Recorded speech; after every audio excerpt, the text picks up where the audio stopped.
bonus content, and author's notes. I have no idea what's going on, and I love it. A quick guide to the plot, characters, themes, deleted scenes of the Time Loop trilogy. First of all, thank you all for your favorite, upvotes, comments, and even just your views. It's been a hell of a ride, and I wouldn't have made it all the way through without your support and criticism. So now that we've wrapped this all up, I think it would be a good idea to take a step back and spell out what, exactly, happened over the course of this trilogy of stories. Of course, you're welcome to your own headcanons. I'm probably going to kick myself later when someone suggests something in the comments that's better than what I actually did, and I won't be able to claim it as my own. But this is the official deal. So, harmony. How does it work? There are a lot of closely related terms that are used by our characters, sometimes incorrectly or interchangeably before they know better. We'll break it down into two things, the elements and the regalia. First, the elements. These are the bigger and simpler of the two, the 6 virtues we're all familiar with. Created the world of Equestria, and several others before it in the search for perfect harmony. All living things possess it, and generate it to a greater or lesser extent. But it turns out harmony is a lot like pornography. You know it when you see it, but it's tough to pin down in word. Plus that whole free will thing keeps messing it up. But now I'm getting ahead of myself. Harmony doesn't interfere, ex nihilo, in pony lives, but you can call on it for an assist, which brings us to the regalia. Not actually all that powerful. I know that seems odd considering what they accomplish over the course of the show and the story, but they aren't.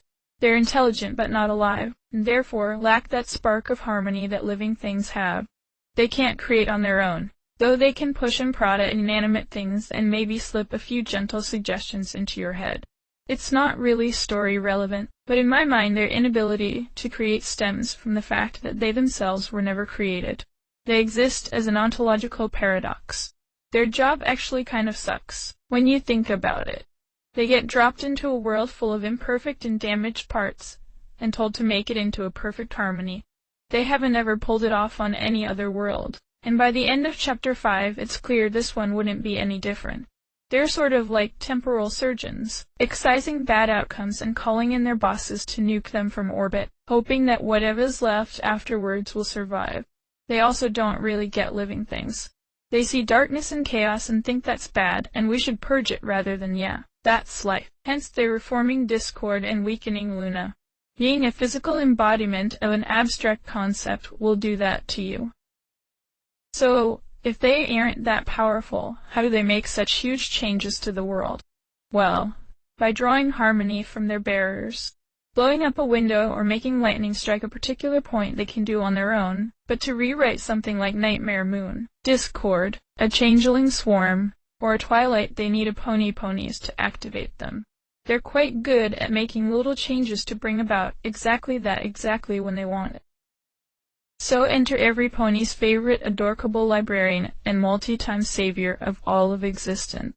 I absolutely love writing Tway, though I have a funny way of showing it, considering what I put her through over the trilogy. Or, I envisioned her living thoroughly under the regalia's influence. Destiny and fate are pretty important concepts in the show itself, and I didn't want to depart too much from that, although obviously I did put in a counterpoint at the end of the last chapter. She was indirectly responsible for the existence of the regalia via the time loop spell and her efforts to fix the subsequent damage. Like Star Swirl, I think she would have figured out the nature of the elements on her own if she'd had as long to study them. Remember, they're limited in their influence most of the time, and could only stymie him through increasingly suspicious accident, and he eventually caught on. So the regalia didn't want to keep her around, and they didn't want to kill her, so they figured that now that her work with the time loops and the regalia was complete, they would retire her. Everything that happens up through Chapter 4 of Fate is completely in line with the regalia's plan, the culmination of which is getting her to sit still and provoke Celestia into blasting her and her friends, so the regalia can do a more thorough rewrite of their futures. One more time, there's a reason they aren't called the elements of niceness. So what happens in Chapter 5? Well, for whatever reason the regalia couldn't finish what they started.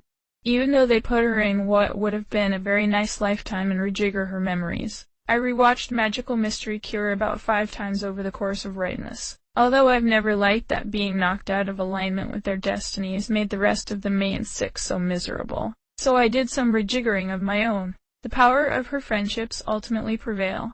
Having achieved a transcendent understanding of the nature of the elements, she politely invites the regalia to go buck itself.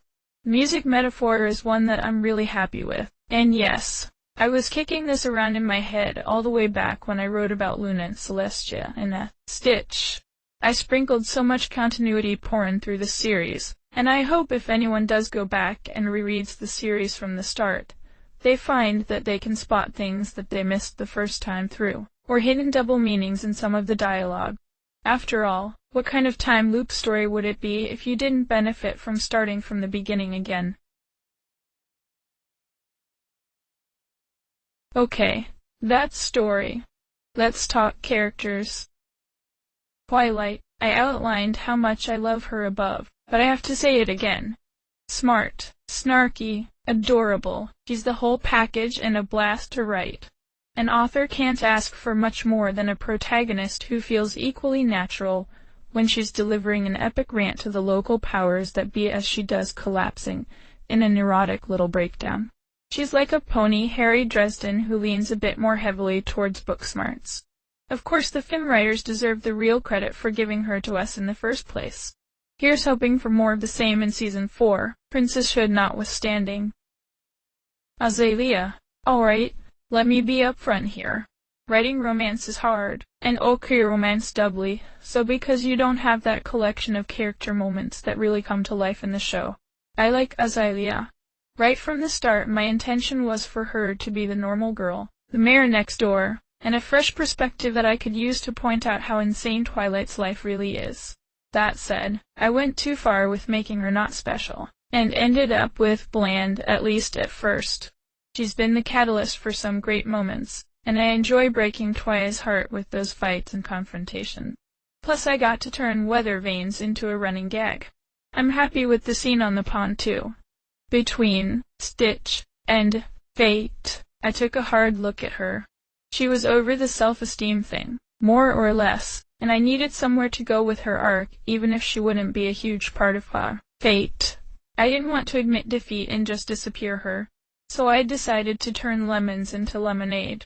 I had this whole transformed changeling thing from Hard Reset that didn't really have any payoff or development during Stitch. So I decided if she was going to be a bland and uninteresting pony who fell in love with Twilight much too quickly, I was going to give her a good reason to be. And oh, look at that. Twilight's grown close to a mayor who can understand and empathize with what it feels like to go through a life-altering physical transformation because of first hoof experience. Bonus. Could have been better, but I learned a lot through her. Star Swirl. So much fun. Such a jackass, but not irredeemably so. The pony best suited to giving Twilight a run for her money when she goes full-on Twilight snarkle. Honestly, had I not made Twilight a lesbian, those two would have hooked up and Twilight would have ended up her own great 50th grandmother. Somehow. Still, I like him with Luna. Both are legend, and strong, abrasive personalities that lends their relationships a certain bipolar quality. I can't hate the guy too much though. Shooting star is the ultimate karmic punishment. If I had to point out a major flaw in how I wrote him, it's that he's too similar to Twilight. Queen Princess Sparkle. Oh man, where to start? If I had to pick one single standout original character from the entire trilogy, well, I'd probably pick Home Run, but Queen Sparkle is a close second. She was originally going to be just a one-shot little what if in an alternate ending. I just want to hug her, but if I did she would probably tear my head off and lay eggs in my brain. She's the most powerful, and also the most pathetic character in the story, a haunting reminder of what most of us would end up as if we were stuck in the same situation Twilight was, and had our hope extinguished. Driven by the desire to survive, and then after Twilight, Prime's first visit an uncompromising desire for revenge over the one element of her situation she couldn't repeat and control. She even got her own spin-off fic so I could plumb that particular darkness. She was lying about so much in the loop when we looked in on her as Princess Sparkle, from how many times our Twilight had been there to what her spell would do. Ironically, telling Twilight that she was a good liar was probably the most honest thing she said. Gosh, I wonder how she turned out, all the way in the end. You know, I always have enjoyed it when movies have one more extra scene for the people who waited through the credits. Pinky, like writer Cocaine. Both of her chapters were written in a blurry rush over just a few hours each. I maintain the secret to writing good Pinky is to make sure that even at her wildest she's grounded enough to stay relatable. She can't say just anything. That wouldn't be funny, just random. What she can do is say something so off the wall that while you would never say it in response to something in real life, you'd wish you had. It's a tricky balance, but very rewarding when you thread the needle successfully. Morning Glow Shooting Star. Ultimately, I wish these two had more to do, and a more active role in the story's resolution. They feel, to me, a bit too much like flat props to let the grown-ups be parents rather than fully realized characters of their own. Still, it was a blast to write bitchy teenager. Shooting Star is easily my favorite of the pair, and once I realized that Equestria had a new prince, in character and standing, if not in title, then teasing Rare Glow became the obvious next step. Themes. For those few of you still with me by this point, if I had to pick one theme to sum up all three of these stories, it would be second chances with a corollary of forgiveness. It manifested in a lot of ways. The Regalia used Star Swirl's amulet of second chances to manipulate his behavior, and create a false sense of urgency by letting him die and come back, within limitations.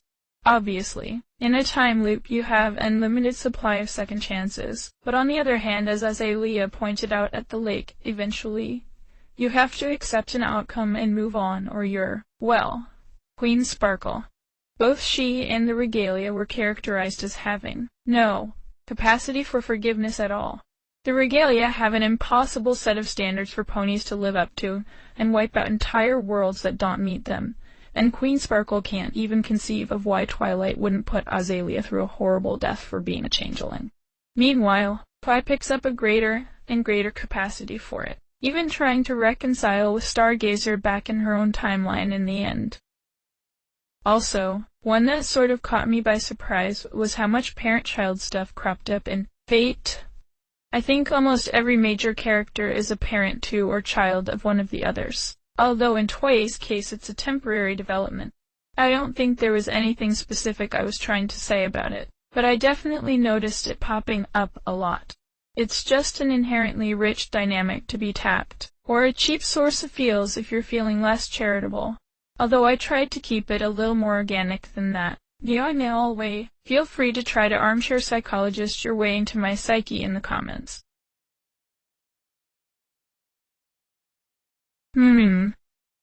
Yes, to be. What else is there to say? You go through a lot of ideas in the planning stages of a story like this. One rejected one would have been a one-liner suggesting that Discord was Homerun's father, left ambiguous because he's probably joking. Well, originally Princess Sparkle was going to join the bad guy adventuring party, and have some kind of crazy crack ship going with Nightmare Moon. That got reduced to just being that one little anecdote Princess Sparkle has about how she spent a couple of loops of flirtatious back and forth while simultaneously trying to outmaneuver one another on a grand scale. And I did consider hooking up Shooting Star with Morning Glow and having Twilight be descended from them, but ultimately the incest angle turned me off. Sleeping with your eternally young great-great-great etc. grandmother is funny. First cousins is a lot more squicky. Plus, Shooting Star is like 15 and Morning Glow is main 6 aged. Also, there a brief period before I decided that Princess Sparkle was lying, where her spell would have brought together an army of identical Twilights from all the slightly different timelines that now existed from main Twilight passing through the loop a bit differently each time. Then the 1,000+ identical copies of her would have combined forces to completely beat the Regalia down. Felt it was too cheesy, overly timey-wimey for an already intricate time travel plot, and I liked the magical mystery cure Redux Ascension a lot better. Less epic, but more interesting. Speaking of rejected timey-wimey bits, I also had an idea for a gag where Twilight's feeling hopeless and wondering what they should do next when future Twilight appears. Reflecting on the lesson she learned in It's About Time, she shuts up and asks future her how she solved this central conflict, only for future Twilight to bitterly inform her that, while she knows the solution, all she was told when she was in present Twilight's position was that Twilight's milk went bad 2 days ago, and to get more on the way home.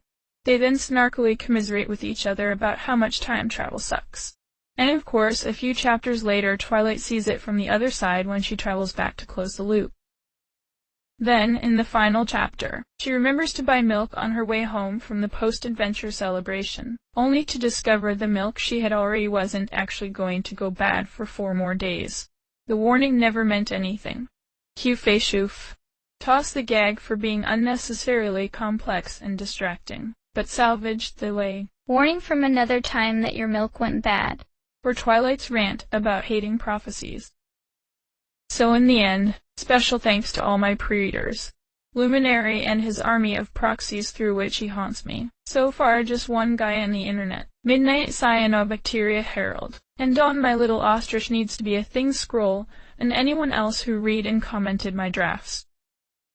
And I guess that's everything. Thanks again, guys. We're all done. Oh, what the hell. One more chapter.